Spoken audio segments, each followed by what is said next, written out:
ready? Yes, sir.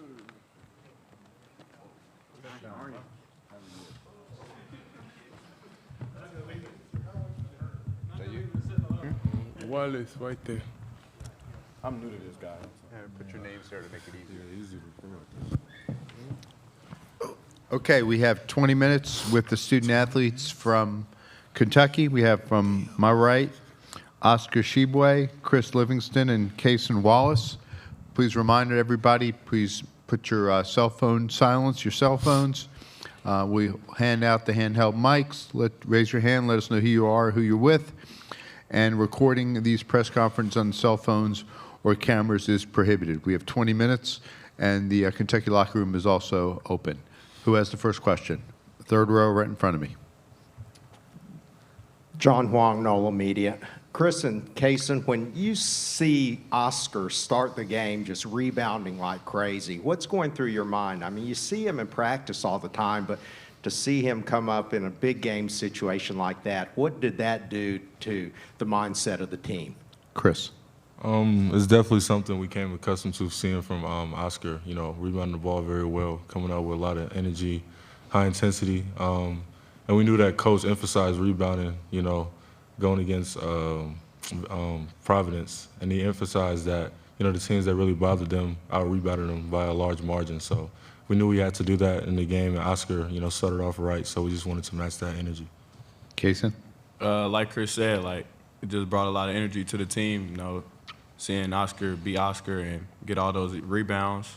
Brought a little confidence to our shooting a little bit, knowing that if we miss it, we get another chance with Oscar down there cleaning it up. Third row. Oscar, Tyler Thompson from Kentucky Sports Radio. Last night, Keontae Johnson told us that you reached out to him after his medical episode when he collapsed, and you two were friends. Can you tell us about your friendship? Yes, he's my boy. I knew him since high school. So when he went through everything, so I just reached out to him, and I told him, I'm keeping you in my prayer. Let's keep praying. Let's just keep trusting in God.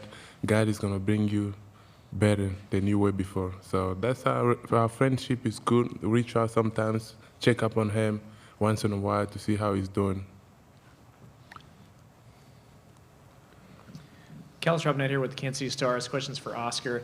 Kansas State doesn't have a traditional center. Their bigs are a little bit more agile, more of a stretch four. When you go up against guys like that who like to play on the perimeter and inside, how do you change your approach defensively? They are really good. They're big. He's doing a lot of things to help their team. He's just going to come in, be ready to play, because to watch the film, what they are doing, like it's a team that is really good. I just going to come in. We have a team plans, how we're going to play them. So now I'll be ready for tomorrow too. Middle of the room. Alec Bussey, Rivals. Oscar, this one's for you. You're obviously a great rebounder, but when you're in the air, how much do you try and use your body to create space against other players that are also going for rebounds? And how much does that help you? It helps a lot. First thing is I read the ball most of the time, and I position myself where the ball, sometimes I don't need to jump. It's just going to come in my hands. It needs a lot of effort and a lot of fights. But I use my body a lot when I'm jumping to put in some people backs out so I can get a rebound. I use my body a lot.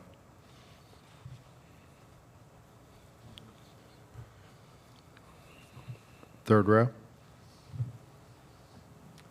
Yeah, for all of you guys, Coach Cal has really emphasized the importance of just relaxing and enjoying the moment. How are you guys doing this during this tournament? Are you watching any of the games? What are you doing for relaxation? Start far right. Kason. Coach tells us not to watch the games because we don't know who will play, and we don't, you know, we're playing our game. We got to worry about ourselves. But just being loose and free out there once the ball go up for tip-off. So I feel like we are well prepared and we'll be ready. Chris? Yeah, like he said, Coach tried to emphasize, you know, not really watching any other games or worrying about, you know, what's going on elsewhere, but just worrying about what we got to handle and what's in front of us. So I think we did a really good job of, you know, staying locked in, you know, not being nervous and playing free. And now that we got that one game under our belt, I think it's going to be, you know, good for us to carry that into the next game. Oscar. You just make us to stay away from watching those games because sometimes by you watching a game, you start getting nervous. So he just make us create some fun game for ourselves, make us to stay away from phone, to stay focused, not let what is happening outside there affect us. So we're just gonna come in and fight and get it like a lot of sleep because our body need to rest to be ready for the game. Middle of the room. Blair Kirkhoff with the Kansas City Star. This is for Kaysen and Chris. I wanted to get your guys' impressions of Kansas State and what film study has told you about that team. Kaysen. They're a great team. They have a nice guard. He has the ball a lot, and that's one of my matchups. So I know he's a great player. He can shoot it well. He gets to the rack. He good at facilitating. So I have my hands full. Chris. Yeah, like you said, I think they're a really, really good team. I've been watching them throughout the season, seeing the success that they had.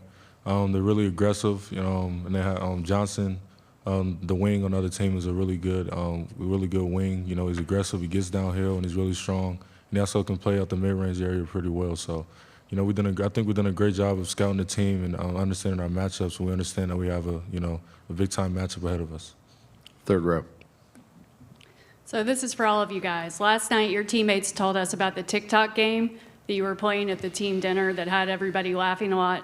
One, can you tell us about the game? And two, do you think John Calipari could play it? Oscar. That game, I told them to teach me. I'm still learning. I don't know how that game works. So they be playing the game. So I'm enjoying. I'm just recording and have fun. See them playing that game. So they might explain better. Chris, teach us all. All right, so basically in the game, it's like a shadow boxing game. So like you point a certain direction and the person goes that way, you get a point for that. So it's like you gotta like predict where the person's head is gonna go. And it's like, I think we've just been playing that for a little minute, but yeah, it's a little fun game. Kaysen. Could Cal play it? He actually played it today. He was doing it during our practice, talking about one of our teammates, but would he be good at it? Probably not. Yeah, probably not. I don't know if he can react fast enough. But. Third row. Going back, Jeff Drummond with Rivals. Going back to the question you received about paying attention to the task ahead of you, the game you have. I'm wondering if last night you could hear any of the buzz going on in the arena while you guys were playing, kind of reacting to other games, and if you're able to block that out, or do you hear them chanting FDU, FDU, and going wild when a 16 seed defeats a 1? Kaysen. No, I didn't know about that. Chris. I ain't even gonna lie, I definitely did hear a lot of like, it was just like out of nowhere because it was coming out of a timeout and it was just like a lot of like noise and stuff and chanting. But I didn't look at the screen or anything like that to worry about the other game because I was still focused on what was going on in our game, but I definitely noticed it. Oscar. Yeah, I hear the noise loud. People, I was confused to see the game is not going on. So how these people are screaming? So I did not know. I was like confused a little bit. I said, no, I'm not gonna focus on that. I'm just gonna focus in the game. So I did block my ears from pay attention on all those things. Third row, right in front of me. Okay, we'll go to the back room. I'm sorry. Mitch Fortner came in Radio Manhattan for either one of you. You brought up Marquise Noel earlier, their guard, number 1. Have you guys seen a player like that ever very often? 5'8", point guard that can do so many things, deep threes, to be unpredictable with the passing? Kaysen. Not really. I mean, some of the film that we watched today, I mean, he shot it a deep one, no rim, straight net. So seeing him shoot deep like that and get downhill, facilitating for his teammates, like, not everybody can have skill like that. Chris. Yeah, like you said, I don't think we really have seen that throughout the season. Except probably one time we played South Carolina. The point guard for South Carolina, Michi Johnson, shot a few deep shots, but I think his point guard for Kansas State's range might be a little bit more further out, so I don't think we've really seen that before. Third row. There were a couple of issues with the rim during the pregame. Did you notice anything different about the rim, and do you like the way the rims are here? Oscar. Say it again, please. I did not get that. Yeah, during the pregame, they checked the rim on a couple of occasions, and there was a little bit of delay. And I didn't know if you noticed any difference in these rims, and how do you like these rims here in Greensboro? I did not notice any different. We were coming out for warm up, and I see they were fixing it. I did not know what was going on. I was just waiting until they finish we can start and shooting. Chris? Yeah, I didn't really pay that no mind. I just, was ready to warm up, waiting for them to get their job done. So I didn't really pay that no mind. Kaysen. Yeah, it didn't really affect us during the game. I mean, it gave us time to work on other things, ball handling. Other questions for the student athletes? Okay, thank you, guys. Good job. Thank you. Thank you.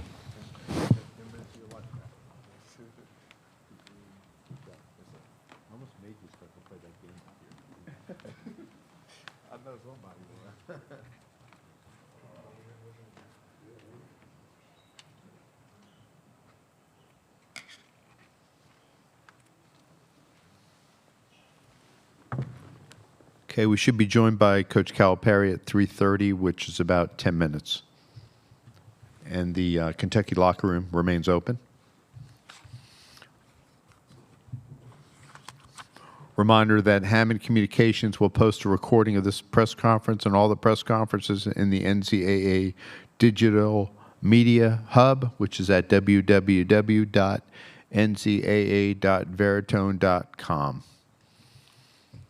And a reminder that the satellite is Galaxy 17K10 slot A 11886.5E.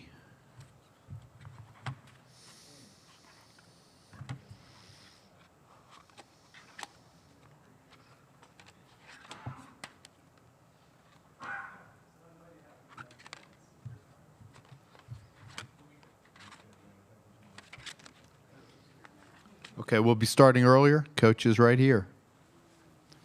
Did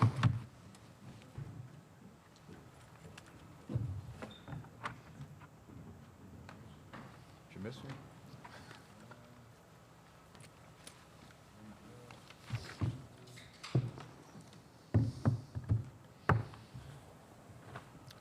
Okay, questions for Coach? Raise your hand. Let's get the handheld mic to you and let us know who you are, who you're with.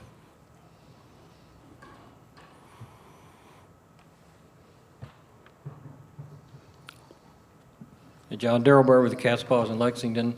I guess we've probably gotten numb to watching Oscar do what he does, but there have been a lot of great rebounders. What does he do specifically that makes him the elite rebounder he is? He's got a nose for the ball, and it's important to him that he goes and gets rebounds. He understands positioning, where the ball will probably come off to. And then he goes up, and now he rebounds with two hands. When he gets both hands on it, it's hard to get it away from him. Our own players have figured that out.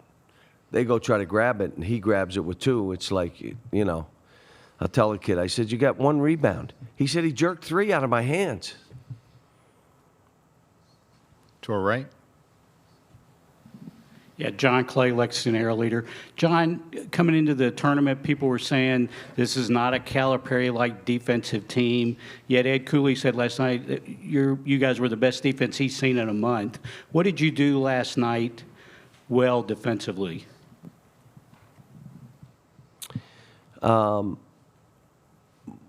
We were able to take away some of their things. I mean, the preparation was really good. Harder in a quick flip like this. It's just harder. And now you got to base it on principles. But the guys like Antonio, he's become a better defender. I think the injuries and who we were playing affected our defense some. Rim protection. Again, we've worked hard on what we're doing. Even if Oscar's, how are we playing? How are we cracking down? You just work on it every day.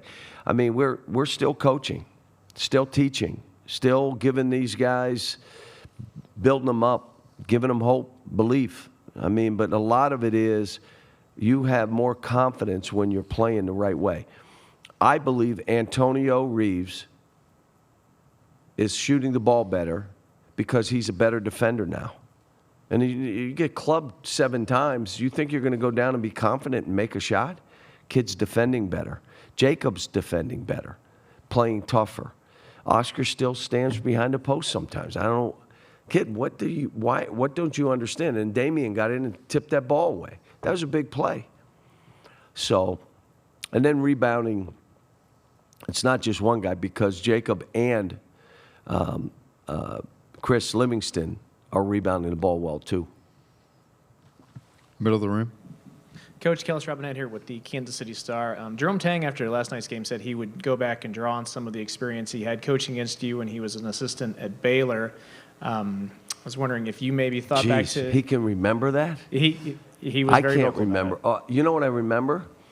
An ice storm in Dallas, and the game before us, we said, let's have the women play, and then we'll play. 4 overtimes later, we started the game at midnight, and it was an ice storm. We almost couldn't get out, almost couldn't get to the game. So that's what I remember. The rest of it, I don't remember. Okay. What kind of it stands out to you about the way he coaches and the team he has right now? He's done a great job. I mean, defensively, disruptive, scrappy, 50-50 balls, freedom offensively, space the court, you know, a bunch of really good players. He's done a great job. And you think of, you know, where they were and where they are now and where they're headed. Whew, great job. Back right, Coach. Josh Graham, WSJS. In the spirit of reminiscing and also the fact you're here in North Carolina, I was hoping you could put something to rest. To rest? You've said a couple years ago you were close to taking the NC State job back when you were at Memphis. And recently Josh Pazner told us that you told him it was a bad pizza experience that might have led to you not taking the job. Can you? Josh is out of his mind. No, they look, I've had people talk to me throughout my career, and NC State was one of those teams, and you know, knowing what that league was and all that stuff, but I ended up staying, and we had a heck of a run at Memphis, and it was the right decision for me and probably both programs. But no, pizza, I can't remember. That's the greatest thing about when you start getting older. You just say, I don't remember. Back left. Was he on the plane with us, by the way? Was Josh on the plane with us? He wasn't. He's just telling stories. He was on the plane with us? He said it might have been bad pizza. That's what he told you. No. That's what he told me. No. It was Mellow Mushroom Pizza from Raleigh. Really good place. Mellow Mushroom. Coach Mitch Fortner from K-Man Radio in Manhattan. Marquise Noel, their point guard, #1 for Kansas State. Very unique player with his size and range. Have you ran into many point guards like him before? No. And deep, quick, big-time usage, creates for his teammates. He is really, he's an All-American, and he deserves to be. Back of the room, Coach. Yeah, D. Scott Fritchen, K-State Athletics. Coach, I was just curious. I'm kind of doing something on Naquan Tomlin, number 35 at Kansas State. Seems like he's pretty athletic. I'm just curious your thoughts on him. He's a good player. I mean, they have guys that are kind of positionless. Like you would say, is he a 4? Is he a 3? Is he a 5? What is he? He's just a basketball player, and he is a good athlete. He's a good player. Middle of the room. Coach, what do you tell your post players to do on defense when you go up against a team like this that doesn't necessarily have a traditional 5-man and they have a lot of stretch fours? You're going to have to go out and play these guys. But the other side of it is they got to play us too. So it's, okay, you know, we're coming at you, and they do a great job of trapping the post and creating opportunities to steal balls and be disruptive. The good news is the season that you play is to prepare you for these moments. Have we played anybody that plays like them? They also play some good zone. They do on the baseline out. They put a big man on the ball. They do some good stuff. They really do. And I got to see all that last night and this morning in all the tapes I watched. Second row right in front of me, Coach. Aaron Beard with the AP. I was going to ask you, so you were talking about playing free and loose with these guys for the last couple of days. There were moments during the season about frustration building and pressure and those types of things that we saw, like with Oscar, for example. Have they handled, What did like when he Oscar- talked about playing the walk-ons, for example? There wasn't. He just, the greatest thing about him, sometimes he just says stuff. Like, could you imagine him coming up and say, Coach, play the walk-ons? Come on. He didn't. I said, why would you say that? I don't know. It just came to my mind. Okay. So, no, Okay, what happened was you have guys when you go through a season that you get hit in the mouth, and you got to learn how to deal with it. And this team, one, they needed to know I believed in them. And the second piece of it is they used it as fuel. And then we come back and we win big games. We lost some games I wish we had back. But I bet you there's every coach in the country that says that. I mean, but this is what basketball is. I said it before. This tournament is one game. And it's not best of 7 or best of 5 or best of 3. It's one game. Anything can happen. This year has proven it. Last year has proven it. The year before has proven it. It's you know, you hope you get your kids in a great frame of mind. You ready for this? And they're healthy. You got a healthy team. Because if you don't have a healthy team, touch and go, because anybody can beat anybody.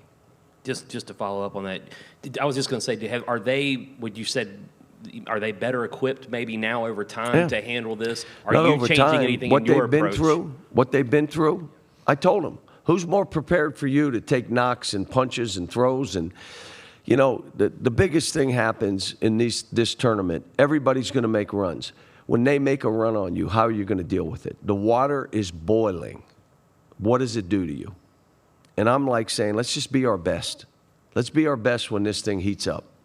Now, yesterday, we missed 7, 8 shots in a row. I wasn't sure we were our best, but I'll tell you where we were our best. We made free throws down the stretch at the end of the game.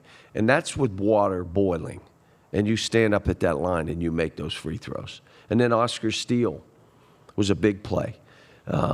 You know, we did what we needed to do. We did not play. We played well offensively. We just missed shots that we need to make. Third row. John Huang, NOLA Media. John, I think you're familiar with a book called Ego is the Enemy. I know in the past that's been a big challenge, kind of tamping down the egos of the big stars, but it seems like with this team, it's almost been just the opposite, that you've had to constantly build the guys up. How challenging and taxing has that been, and why is ego so dangerous? Well, you want them to have some swagger, no question. But the balls that we all of us coaches, and you know, everybody, and I'll say this again, every job in college basketball is a hard job. They're all hard. I said to a guy, I love the job I have. I understand what it is. I understand you take shots, that's fine. But we juggle balls as coaches, which is you must hold them accountable. You cannot just let them go on their own because you won't have a team. Yet, you got to build them up. So you have to hold them accountable, and sometimes you got to do it in a firm way. It's hard to say, you're better than that. I know you're better than that. Play harder. Sometimes you're being aggressive. It doesn't mean you're not being positive or you don't believe in them, but you're being aggressive to get change. Yet, you got to continue to build them up and get them to understand, I believe in you. Yet, this isn't good enough. You can do this. I told Antonio today, you made 11 in a row at Arkansas. How are you missing free throws today? What is that? And so, you know, we've got a team of good players, terrific guys that care about one another, When the water's boiling, we just need guys to step up. At the end of the day, games we've lost this year, a player on the other team stepped up and went nuts. So then who on our team steps up and goes nuts? So that's part of what we've dealt with. And now we got a bunch of guys. I think we've had 6 guys score 25 points, which means if you've done it once, means you can do it. I don't care who gets 25 in this game, and I don't think our team does either. Somebody step up and go get baskets. To our right. Hey, Cal. Tyler Thompson, Kentucky Sports Radio. The guys were telling us about the TikTok game, and they said you played it today at practice. Can you tell us about it? I and didn't how play did you do? it. I saw one of the guys that's supposed to be the best at it not concentrating. And so I went, hoop, hoop, hoop, hoop. Like, you could do that for an hour, yet I can't get you to concentrate on this court for 3 minutes? Come on. And that's why they laughed. I mean, look, at the end of the day, I got to have fun at this too. And I'm having a ball with this group. I want them to have a great experience. Don't listen to anybody try to steal your joy. They got to do this. He's got to do that. That guy got it. We got to. It means nothing. Just go have fun. Let's see where this goes if we have an enjoyment. And if 2 teams are enjoying the game and playing well, probably whoever has the ball last wins. Back of the room, left. Coach, Mitch Brown, Fox Lexington. The players said that this feeling of winning at this level is addicting, and they want to continue that. So with that being said, everybody has bought into their roles. Just how have you seen that progress this season, where when you were healthy or not healthy earlier on this season, you had to put other guys in other roles, and now they're all in their right role? I would say they are, but we're still having a mismatch of how we're trying to play. You know, I mean, you know, we're shorthanded a little bit, but so are other teams. But they are, I'm telling them, be a star at your role. Be an absolute star at what you do for us. Who was a star at his role last game? Oscar, he got 25 rebounds, most in 53 years when they started the Waltons and Little House on the Prairie. And I mean, it was 53 years ago. He was a star at his role. He only had 8 points. He was a star at his role.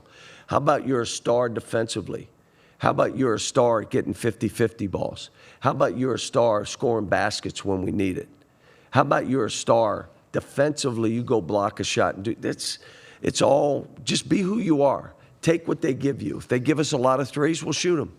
If they're giving us drives, we'll take them.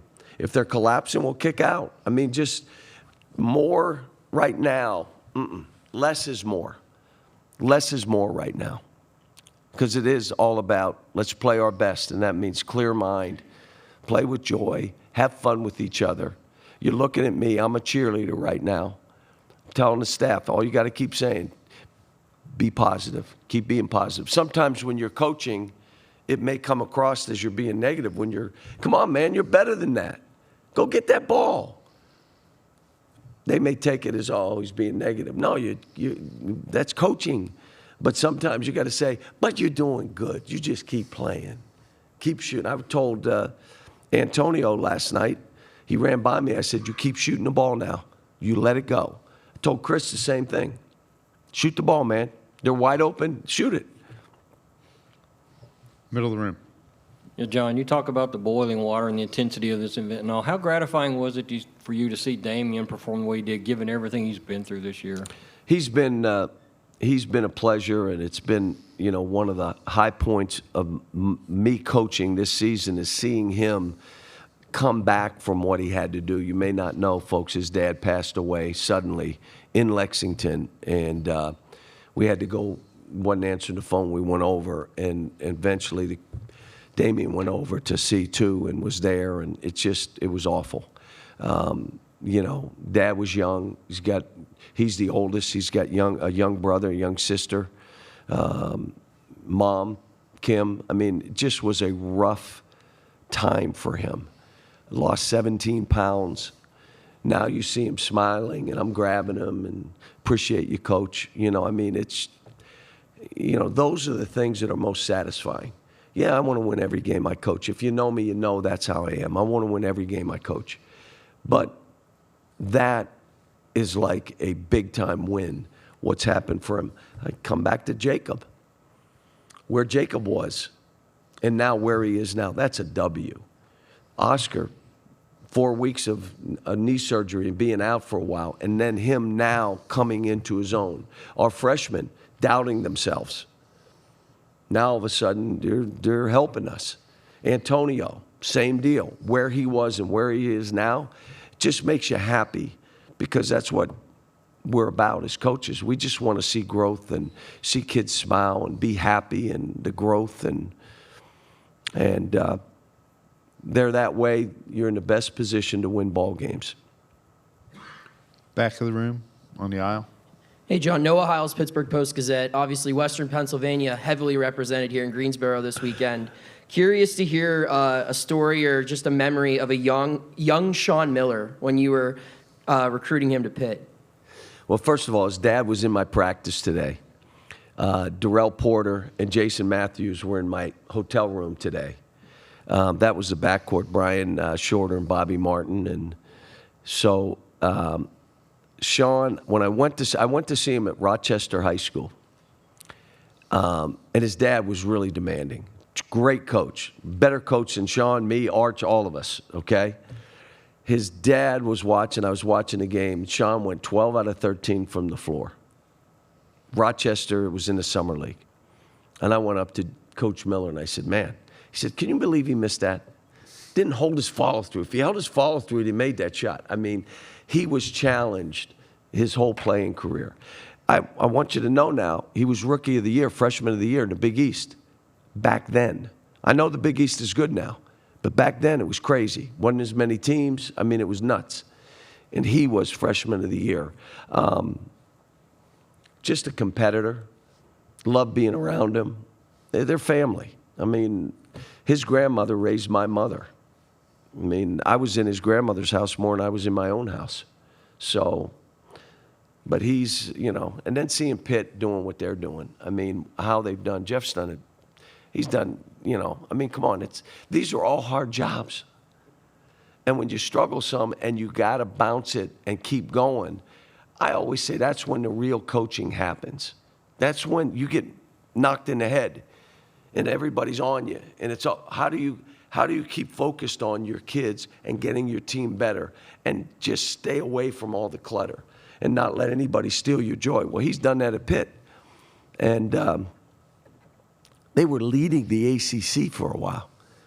I mean, I'm like, they're going to win the ACC. And then Sean, the job he's done, you know, to step in and, you know, do the things he's done. And I even said to him, I saw him out there, I go, man, when you were down 13, I said, they won the game. And I said, well, how'd they do? They won pretty easy. And he said, my guy said, no, they were down 13. I went, you're kidding me. And they came back. It shows a lot. I mean, in this tournament, you get down 13, and the other team is playing loose and free because they got nothing to lose. And now every shot, every free throw becomes, again, that was a great job for him to get his team, win it and survive and march on. That's all we're all trying to do. Last question, front row. Coach, last night we were talking to Jacob, and he said he hoped no one ever got as low mentally as he did during this season. Have you ever had a player go from that low all the way up to, you name him, team captain before this tournament? And then what has it meant to this team and to you to see that turnaround? Well, you know, I had to do some soul searching there too, because was I the reason he was where he was? Like, am I being too hard? Am I not realizing what this kid is going through? The expectations, my hopes and dreams, and they're vanishing before my eyes. And, you know, but he wasn't the only guy on my team that way. And we had some other guys go through the same. Maybe not as hard as he went through it. But again, now you think if you're me and you're looking at these kids like they're your own children, and you see what he's done. Now, you don't think I'm ecstatic for this kid and his family? I told his mom, I'm so proud of your son, because he was in a tough place, and she said, I know. And I know. But what I've told all these guys, because there was an onslaught. There was the attacking mode, making it personal on these kids. And I said, look, what we all went through, you all in your life are going to be able to look back on this season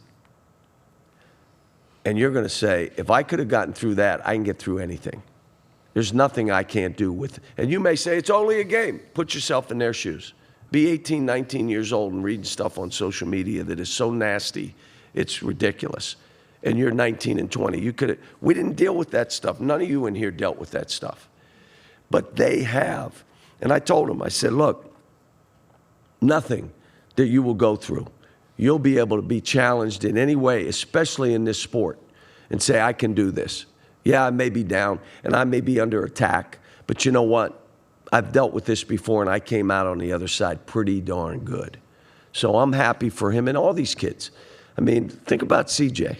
This poor kid can't catch a break. Every time I turn around, it's an ankle, it's a rib. I'm like, what in his hamstring? What is going on? And you know what? He's never changed his attitude. He's always upbeat. He's always helpful. How about I told him at Arkansas, when I knew Kaysen wasn't playing, I need you 5 minutes a half. Can you do it? He said, yeah, I'll give you 5 minutes.